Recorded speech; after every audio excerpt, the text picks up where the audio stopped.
ओम नमस्कार। जैसा कि आप सब जानते हैं सर्दी आ रही है, इसमें कोल्ड कफ आदि बहुत सारी बीमारियां फैल रही हैं। इससे बचाव के लिए आज मैं आपके लिए लाया हूं 1 मिनट का शॉर्ट्स जो आपके लिए विशेष लाभदायक होगा। इसमें कुछ योगासन और प्राणायाम बताऊंगा जो आपके लिए रामबाण का काम करेंगे। तो शुरू करते हैं बिना देरी के। पहले भस्त्रिका,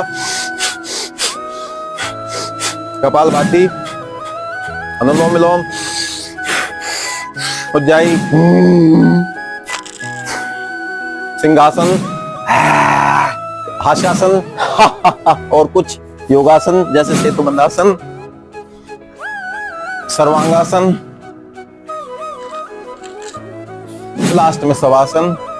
इनके साथ साथ आप सुबह शाम गर्म पानी की स्टीम लीजिए, नाक में सरसों का तेल डालिए और गुनगुना पानी पीजिए। स्वस्थ रहिए, सुखी रहिए। धन्यवाद।